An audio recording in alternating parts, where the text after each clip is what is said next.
sobat-sobat ya, buat ambiar kali atau kamu-kamu yang lagi pada dengerin podcast Millennial Speak Up, welcome back on episode 16. Di episode yang ke-16, gak nyangka di season kedua ini ya kita udah makin banyak bertemu dengan orang-orang hebat tentunya yang menginspirasi kamu semua. Kalau aku lihat di komen-komen Instagram sama di komen YouTube kita di podcast, banyak yang bilang aku suka banget nih cerita hidupnya owner yang satu ini, aku suka banget nih ternyata owner satu ini tuh yang punya ini toh. Keren kan, kita bisa mengulik semuanya yang ada di Sidoarjo. Salah satunya nih, kalau misalnya kemarin kan udah ngomongin sudah soal kuliner-kuliner. Sekarang aku mau ngajakin kamu untuk ketemu sama sesosok perempuan, apa ya bisa aku bilang dia ini alpha female, asik. The class A ya berarti ya? Class A gitu kan. Cool. CV-nya dia ini memang bisa dibilang di Sidoarjo masih baru. Tapi ya customer-nya amazing, you name it ya. Bahkan yang toko-toko besar aja bisa dibilang kayak langsung tunduk kepada CV yang satu ini. Enggak lah, belum sampai segitunya, belum. Akan OTW kan, ya kan? Ya, I wish. Iya. Langsung aja aku mau kenalin kamu sama C. Diana as the owner and director dari CV Arta Kencana Jaya. Hai, halo. Saya dari Diana dari CV Arta Kencana Jaya. Gitu. Apa kabarnya, C? Baik banget. Apalagi kedatangan ini, Babian. Baik banget. Ternyata kantornya di Surabaya deket sama kantor radio aku yang dulu. Iya, tapi ini kita baru berjodoh berarti. Baru berjodoh ketemu ya di sini ya. Betul. Jadi sekarang nih kita lokasinya lagi ada di pusatnya CV Arta Kencana Jaya yang ada di area Jalan Ngagel ya. Ngagel mana lebih tepatnya nih? Ini kita di Ngagel Jaya Selatan nomor 134. Ngagel Jaya Selatan nomor 134. Nanti kamu bisa lihat aja nih kalau dari arah Kebun Bibit sebelah kiri jalan ya. Betul. Kalau dari Marvel City sebelah kanan jalan putar balik dikit. Yes. Pasti kelihatan lah. Warnanya lah. orange ngejreng gitu. Tapi pasti ini nih dulur-dulur Sidoarjo bingung atau mungkin belum tahu. CV Kalau Arta yang Kencana di- Jaya ini apa nih? CV Arta Kencana Jaya itu kita bergerak di bidang penjualan cat and bahan bangunan. Cat dan bahan bangunan. Ya. Ada di Surabaya sama Sidoarjo. Ada di Surabaya Timur, Surabaya Barat, sama Sidoarjo. Surabayanya di mana aja? Di Ngagel Jaya Selatan sama di HR Muhammad. Oke, tadi kita sempat ke HR Muhammad juga. Jadi Ya kita lu kayak kesasar coy. lihat-lihat. Oh lihat-lihat, oke. Tag video, mau ambil. Ini maksudnya bener nggak ya punya toko nggak ya buat ngetes nih atau cuma bohong kali ya? Ternyata beneran ada ya. Bener ada. Yang di Sidoarjo yang di mana? Kita di Pagerwojo, jadi di dekatnya Transmart situ. Oh, yang dekatnya area Kafling DPR. Ya, tapi kita yang di deket itu loh, ada prasmanan, restoran prasmanan. Lampu merah tuh loh, dulur-dulur yang Ya. sebelah kirinya ada tempat makanan enak banget. Ini kapan-kapan kita kesana juga, itu kayaknya enak juga tuh makanannya. Iya, gue juga seneng kalau kita lagi kesana buat periksa laporan keuangannya Sidoarjo, kita pasti pesen di sana. Makanya pasti di situ ya. Murah soalnya coy, juga murah dan enak. Banget, ya. enak, bisa nambah banyak gitu kan ya. Sebelah kiri jalan nanti bisa lihat aja ada CV Arta Kencana Jaya juga ya. Ya, sebelahnya Bang BCA persis. Sebenarnya Mbak Meja, itu udah berapa lama yang di Sidoarjo? Kita sekarang baru mau masuk tahun kedua. Udah Masih 1 tahun. kedua, Iya, udah tahun kedua ya? baru. Oh, anniversary-nya nggak butuh MC? Masih belum sanggup bayar nih ceritanya. Nanti kayaknya pas ulang tahun kelima kayaknya pas ya. Amin. Sebelumnya lah, kalau bisa sebelumnya lah. Oh iya kan, menuju golden age. Oh, iya, iya oke, kan. oke. Kalau yang pusat, yang di Ngagel ini kabarnya udah dari menjelang hari kemerdekaan ya? Mosok sih? Oh, ya? Gua belum ngitung nih, belum. Pokoknya dari tahun 79 sih. Itu lama banget. Ya, zaman bokap nyokap gua. Zaman om-om aku, Ya, gitu dah. om-om keluarga. Iya. Kan lahirnya tahun 70-an, Iya, 80-an. Iya kan? Iya. Oh, tahun 79 lama banget. Ini udah di sini dari dulu. Enggak, waktu itu udah di jalan sebelah kirinya Ngagel sini, cuma udah kena reline ya. Jadi udah jadi itu apa? Jadi lampu merah kali ya. Oke. Jadi kita pindah ke sini waktu itu. Oke. Dulu masih jelek banget, masih dari seng-seng gitu tokonya. Karena kan dari awal banget ya itu. Ya, tahun-tahun. benar-benar dari nol sih waktu itu. Papa saya benar-benar struggle. Awalnya memang struggle banget sih pasti. Oh, jadi ceritanya ini dulu papa yang mulai. Iya, Gimana sih ceritanya waktu itu, Ce? Memang papa sama mama memang niatnya berbisnis atau gimana? Jadi awalnya itu papa saya kan keluarga besar mama saya itu basically mereka memang kerja di bahan bangunan. Jadi mak saya tuh, nenek saya, dia tuh punya toko bahan bangunan juga. Nah, akhirnya papa saya pikir ya udahlah kita coba buka bahan bangunan juga gitu. Ya itu gitu. awalnya, tapi bener-bener modal sendiri nih ceritanya, bukan modal orang tua kalau papa saya. Ya, jadi dia bener-bener dari nol, dia bangun sendiri. Ya udah gitu. Waktu itu Cece di situ udah ngapain aja tuh di toko yang Makti yang pertama? Oh Udah. enggak ada, gue belum ada. Oh belum ada. Dari Kita- tahun berapa sih? Tahun 90-an ya? Enggak, jangan sebut umur, kita wanita coy. Kita harus rahasia umur. Tapi kayaknya segenerasi millennials lah. Ya. Ya. Masih generasi millennials, dan kalau buat dulur-dulur yang pengen belajar ini pas banget. Kayak aku bersyukur banget ketemu sama Cediana ini ya, thanks to Mas Jo, co-founder kita. Kok bisa-bisanya bisa kenal sama Cediana gitu kan ya. Ini semua berkat yang namanya kemajuan teknologi. Kalau kamu belum follow sosial media kita di Instagram ya, di @sidoarjobisa.id, kamu bisa ketemu sama banyak-banyak orang hebat. Mungkin next time kita bisa ketemu, ngumpulin setelah pandemi kali ya. Iya. Karena kan dari season pertama sampai season kedua tuh kita udah banyak banget sih pebisnis muda yang baru mulai, dan mungkin dulur-dulur juga udah belajar banyak. Dan dulur-dulur yang mau belajar sama Cediana juga nih pas, karena kita akan ngedengar kisahnya Cediana sebagai generasi kedua ya untuk CV Arta Kencana Jaya ya. Iya, betul. Waktu itu memang dipaksa sama orang tua untuk nerusin. Apakah memang berbisnis itu adalah passion, atau karena itu tadi dari kecil ngeliat papa? Awalnya gue nggak mau pulang, waktu itu gue sekolah di luar negeri. Oke. Saya nggak mau pulang. Di mana waktu itu? Waktu itu saya sekolah di Cina. Sampai dari apa? Dari SD sampai SMA atau Enggak, kuliah waktu aja? kuliah selesai, kita kan orang tua pasti nyadoin, ayo bantu ke toko. Aku melarikan diri lah ceritanya. Gue nggak mau nih bantu toko, masih muda udah jaga toko, stuck di toko. Nggak mau lah, aku mau sekolah bahasa. Oke. Jadi melarikan diri dengan mencari cara seperti sekolah bahasa. Oh.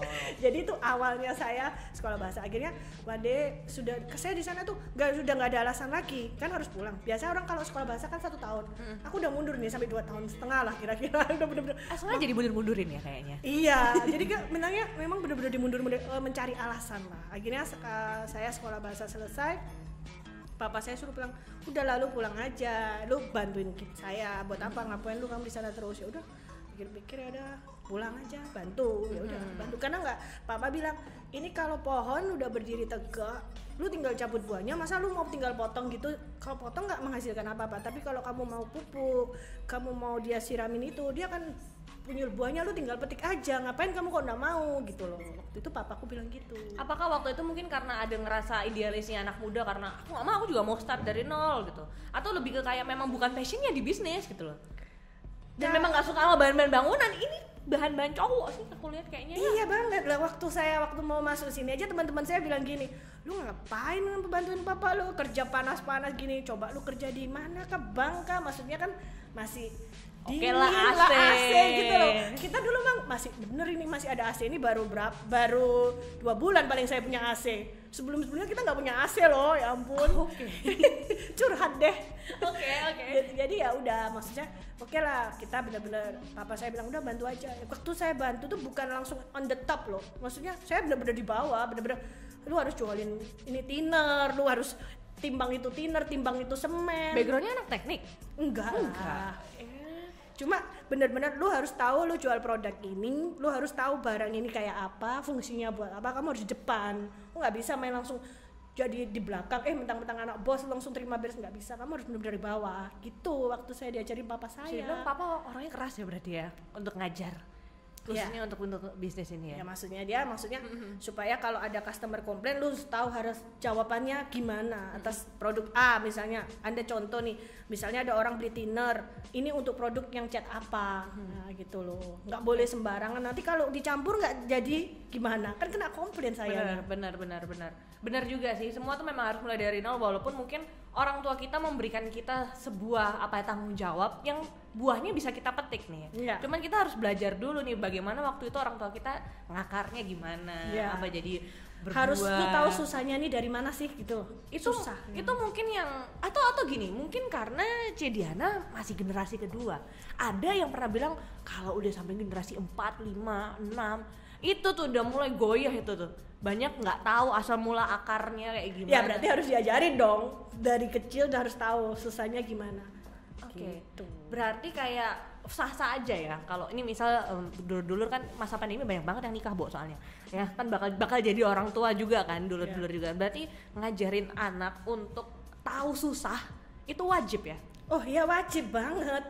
Kayak anak saya juga harus dia tahu nih, harus tahu kalau kamu mau pergi bareng saya, misalnya nggak semua orang kan punya mobil, ya kan? Nggak semua orang boleh anaknya naik sepeda motor. Mungkin kalau basic orang kaya ya, maksudnya janganlah ngapain, anak saya harus bisa semua nih. Lu mau naik becak, kamu mau naik bemo, kamu mau naik lu harus semua nih. Biar kamu tahu, nggak hidup semua itu harus selalu di atas. Oke. Gitu. Wow, keren ya filosofinya ya. Ya harus lah ya, soalnya mama gue juga ajarinnya gitu. Iya, karena memang ada nilai-nilai orang tua yang sebenarnya tuh mungkin buat anak sekarang tuh dianggap jadul, udah nggak bagus lah untuk diterapkan sekarang, ini nggak sesuai lah katanya gitu. Padahal sebenarnya bisa diterapkan dan itu tuh bisa berbuah manis. Betul. Ya kan, cuman kadang kita kayak sosok anti gitu kan ya. Enggak lah, nggak boleh anti. Nggak boleh, karena ada beberapa value dari keluarga, khususnya nilai-nilai itu yang tetap harus dipertahankan. Nah, ngomongin soal hidup susah mungkin nih, pernah nggak di masa-masa awal bisnis CV Arta Kencana Jaya ini Cediana ngalamin kesusahan? Apalagi kan beberapa toko lainnya kan ada juga yang main di bangunan. Maksud kesusahannya gimana? Maksudnya entah struggle-nya gimana? Saat pandemi atau before sebelum pandemi, pas awal-awal dulu tuh mungkin. So far sih kalau saya sih enggak.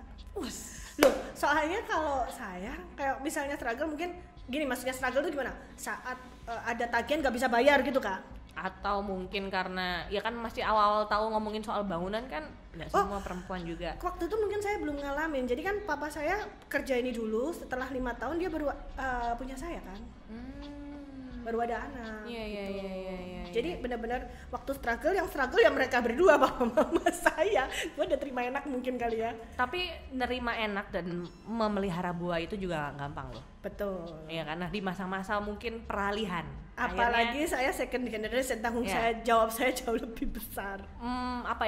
Mengemban tanggung jawab itu ada nggak struggle-nya pas awal-awal dulu yang setelah kuliah? Waktu saya pegang, saya pegang. Struggle-nya saya harus bisa mengatur anak buah saya under saya. Jadi karena mereka taunya si bos itu kan papa saya kan. Jadi mungkin saya belum ada kayak power. Oke. Iya kan, bener kan, karena powernya masih di orang tua saya. Nah tapi kan lama keputusan itu kalau saya ada masalah dengan perusahaan A atau perusahaan B, misalnya kita deal-dealan nih, kita kan saya harus follow up ke mama saya, ini gimana, saya maunya kayak gini, mama maunya gimana, ya kita rembuk nih ceritanya, ya kita bilang sama oke, jawabannya adalah ini, nih jawabannya nih misalnya, oke, berarti kita ada keputusan lah ya atas jawaban itu. Nanti saya bilang sama anak buah saya maunya seperti ini, jadinya harusnya seperti ini, harapan saya seperti ini. Nah lama-lama si anak buah akhirnya ikut nurut maunya saya. Sudah tahu, oh jadi Cece ini sudah sosok seorang pemimpin gitu loh. Karena awalnya kan saya kan belum bisa memimpin kan. Iya, benar. Masih under papa saya kan. Benar. Tapi delegasi bisnis ini lama-lama sama orang tua saya, Cece aja. Akhirnya si anak buah kan udah tanya bos ini juga nggak mungkin dijawab, suruhnya ke Cece. Tapi jadi bos itu kan untuk sebuah karakter ya. Ya butuh dipoles gitu kan ya. Kalau menurut Cediana, karakter seperti apa sih yang harus dimiliki kalau misalnya dulur-dulur yang nonton Millennial Speak Up tuh pengen juga nih menjadi seperti Cediana gitu kan ya. Karakter apa yang harus dimiliki supaya kita juga nggak di underestimate misalnya sama rekan kerja kita atau mungkin karyawan-karyawan kita? Apakah kita harus yang setegas itu? Oh, enggak. Yang kayak yang saya gak boleh gitu ya, nanti kamu kena gini-gini. Saya kena SP nanti ya. Gimana ya jelasnya ya? Saya itu karakternya ada karakter nih, bahas karakter ya. Saya akan menegur dia dengan cara saya sendiri. Misal nih contoh, dia sering nggak masuk. Ini contoh kita kasih SMS, dia sering nggak masuk, seminggu nggak masuk sekali 2 kali. Saya kan bisa ngomong, lo kok nggak masuk, kenapa? Oh iya, saya ternyata harus pergi pulang ke Madura, harus gini. Tapi sekali 2 kali setiap bulan itu namanya sudah melebihi toleransi. Betul kan? Kalau 1 kali 2 kali sebulan gue masih oke lah. Kadang setiap orang punya masalah lah ya, kita nggak ngerti apa. Tapi kalau sudah kayak keterusan kan nggak bisa. Itu kan jadi kayak habit kan. Saya tinggal bilang, sorry ya bro, yang mau cari kerja itu banyak loh. Di luaran masih banyak orang struggle mencari pekerjaan. Kalau kamu nggak bisa menghargai pekerjaan lu, lebih baik lu tolong keluar aja. Karena semua orang saling membutuhkan. Lu nggak bisa dong kayak gini terus. Akhirnya dia berubah. Ya kita harus remind kesalahan dia itu apa, akibat dari kesalahan dia itu apa. dan kebutuhan dia tuh sebenarnya gimana sih, maksudnya kerja di Arta ini tujuanmu apa, kan kita tanya. Kalau tujuanmu cuma dengan gaji segitu lu sudah cukup puas, ya sorry, saya masih membutuhkan orang yang mau kerja lebih keras lagi, tidak seperti itu. Berarti reaksi dan respon kita kalau suatu saat nanti kita tuh menjadi seorang atasan gitu kan ya, nggak bisa yang langsung marah, harus cari tahu dulu, tanya dulu baik-baik gitu ya. Iya, masalahmu kenapa kok masalah ini ada, kenapa bisa terjadi, kita harus tanya. Kita nggak bisa dong marah-marah gitu kan, kita harus tahu alasan dibalik kesalahan dia itu apa. Oke.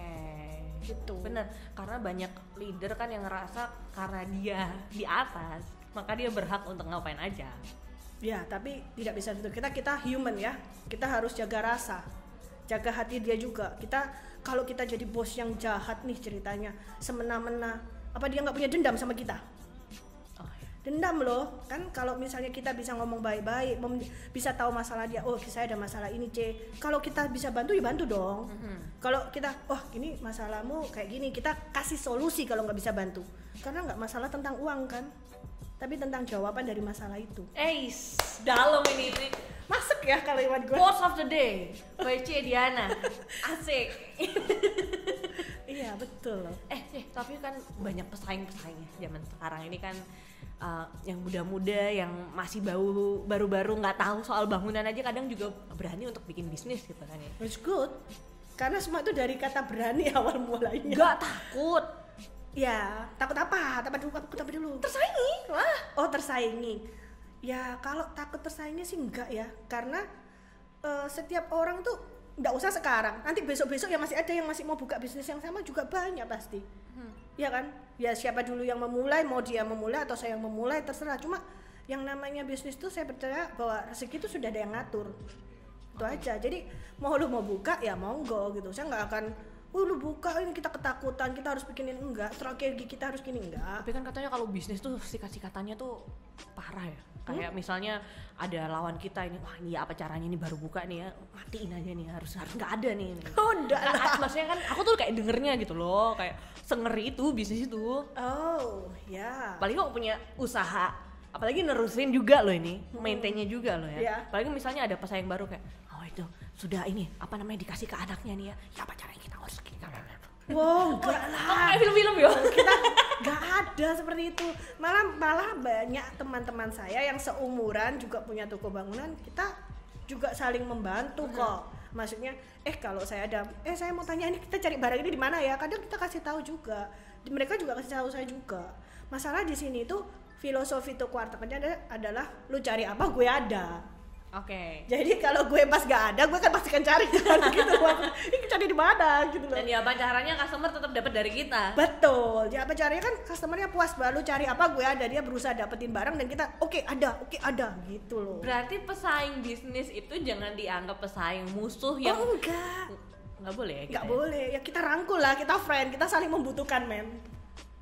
Meskipun kita bisnis sama, tapi saya percaya one day kita pasti saling membutuhkan. Wow. Pastilah, kalau dia punya barang kosong nih ceritanya, saya punya barang, dia kan call saya, lu punya nggak barang ini? Oke, lu ambil aja.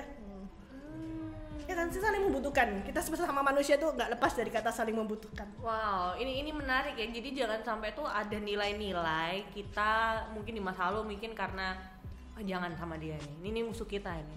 Ini udah lama nih, ini pesaing kita lama.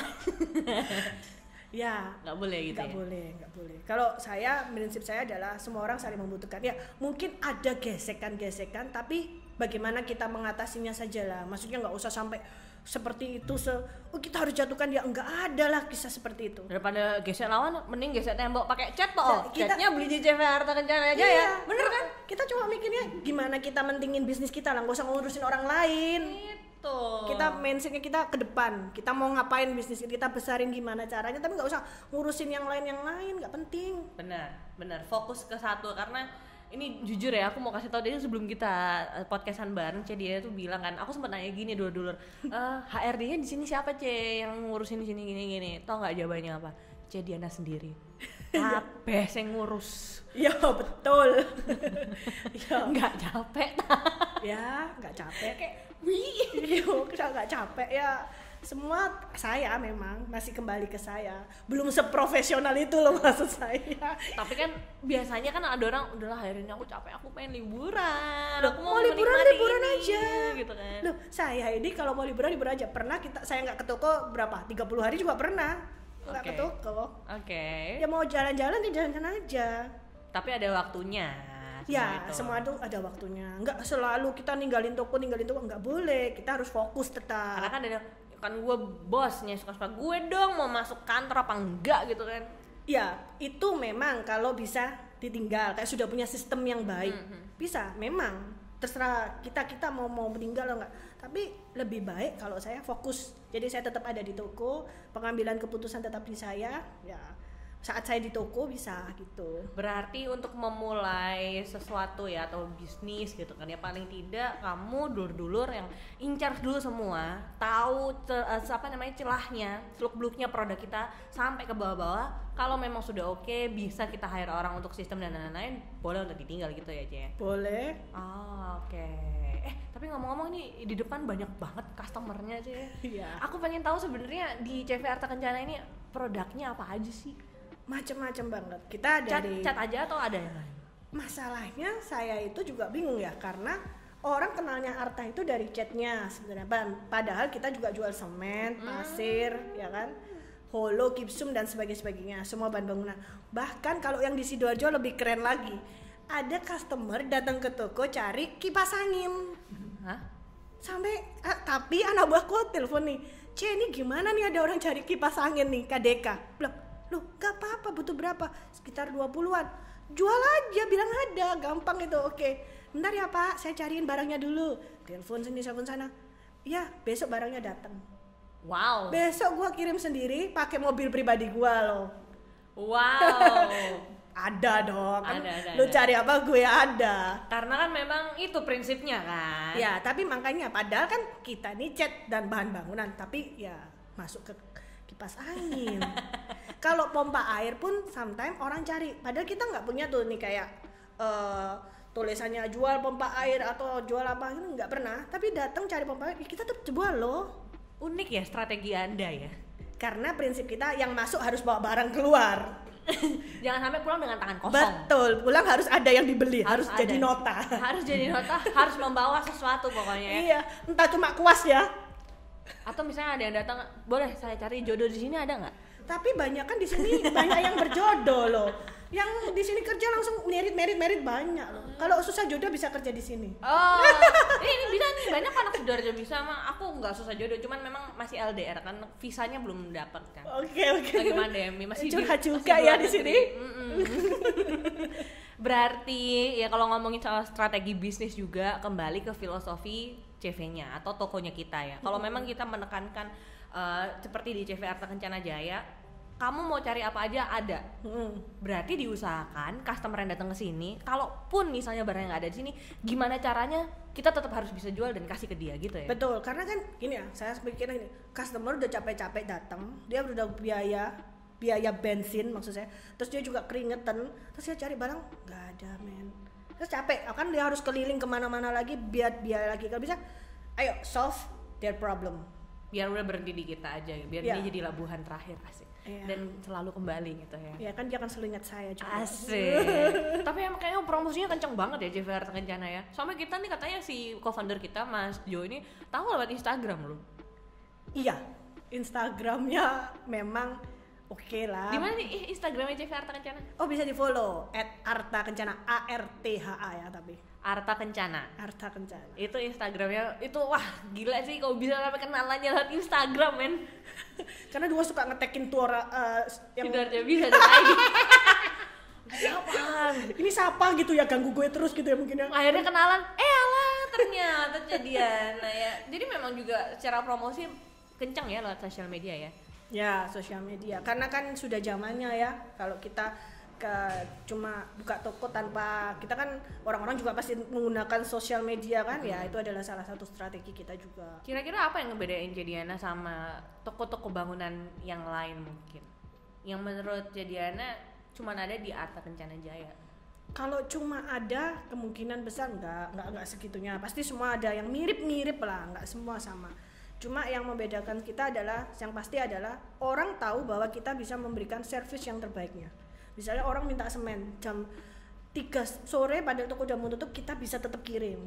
Nah, jadi kita benar-benar pelayanan, yang kita kuatkan ada pelayanan. Sehingga karena pelayanan itu membawa mouth to mouth. Jadi dia beli di Harta tuh enak loh pelayanannya, dia akan cerita tuh ke tetangganya kah atau mau ke cerita ke. Jadi the power of mouth-nya yang kita pegang. Ya kalau strategi kita ya pastinya sosial media gitu-gitu udah no common lah ya. Pada dasarnya udah common lah zaman sekarang itu. Tapi gimana caranya memberikan jasa atau servis yang terbaik? Kalau misalnya ini kita aplikasikan ke dulur-dulur yang mungkin bukan ke bisnis ya, ke jual jasa. Sekarang kan banyak ya jasa yang dijual mulai dari konsultan sosial media atau mungkin misal kayak aku nge-MC atau jasa-jasa yang lainnya. Tapi tadi kan Cece pakai prinsip ya apa caranya customer puas sama kita walaupun mungkin barang kita nggak ada. Seandainya nih dulur-dulur pengen mencoba, sebenarnya aku nggak bisa nih, contoh ngedesain rumah, tapi customer datang ke aku nih yang minta desain rumah, tapi kita skill belum mumpuni di situ, ambil apa enggak? Loh, ya ambil aja toh, kan bisa dikasihkan yang bisa. Jadi kan anggap aja biaya makelar kan? Oh, why not? Oke. Menarik. Ya why not lah. Iya. Anggap aja seperti itu. Oke, kamu maunya gimana? Misal ngomong desain nih, ngomong desain kan, dia ngomong desain. Dia nggak ada mumpuni, ajak tuh teman satunya yang bisa. Anggap aja kita join. Ini tim kita satu join. Gini. Anggap aja hitungan makelar kan? Iya, benar. Berarti yang penting menghasilkan coy. Jangan nolak rezeki yang datang, walaupun mungkin kita nggak bisa. Ya apa caranya? Itu rezeki tetap dapat buat kita, tapi mungkin bisa kita salurkan ke yang lain. Harus dengan catatan dipertanggungjawabkan ya. Lu ngerti kan maksud saya? Maksud saya bahwa lu ngajak orang lain, tapi lu nggak ngerti dia kerjanya gimana, lu nggak ngerti basically backgroundnya juga nggak boleh dong. Lu benar-benar kasih kenalan orang yang benar-benar profesional sesuai permintaan customer itu. Oke, menarik nih ya. Jadi paling tidak sebisa mungkin lah ya tetap bertanggung jawab sama apa yang sudah kita ambil, dan bagi-bagi rezeki, bagi-bagi berkat buat orang lain juga nggak masalah kan ya. Ngajakin teman untuk collab nggak masalah. Atau mungkin jadinya juga berteman baik sama teman-teman pemilik bisnis yang sama bahkan. Betul. Malah saling kontak-kontakan. Iya dong. Kalau kagak ada barang atau apa, sini kasih ke aku aja. Atau sini aku aja. Saya kadang kasih customer ke Jakarta juga sering. Jadi ini customer dari Surabaya lagi ada project di Jakarta. Which is saya nggak mungkin supply kan. Jadi saya kenalin toko-toko yang di Jakarta.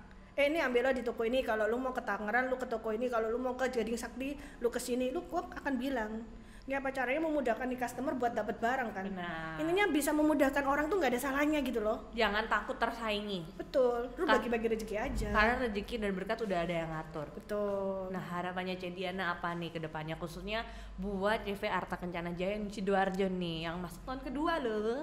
Ya, jelas no. Semoga Rarek Sidoarjo tahu bahwa kita ada di Sidoarjo. Benar. Pastinya. Kalau pengen tahu lebih lanjut, Instagram Arta Kencana. Ya betul. Pengen punya rumah nih kamu yang lagi pacaran gitu kan ya, nih nabung sama pacar gitu kan ya, nanti beli bahan bangunannya, beli catnya semua di Arta Kencana. Tapi jangan lupa loh guys, cash and carry. Itu ya. Underline itu. Jangan pakai bond. Jangan pakai bond. Nggak terima di sini. Kita nggak terima, betul. Sama juga nanti pas udah nikah ngajarin MC juga ya cash langsung. Nggak ada yang namanya langsung bayar mundur 45 hari. Waduh, mohon maaf. MC lain aja. Ya ampun, sombong banget ya aku. Yaudah nih kalau gitu. Cediana, thank you so much ya. Thank you. Hari ini kita boleh ngobrol-ngobrol ya sama sosok alpha female asik. Waduh, terima kasih banyak kesempatannya hari ini.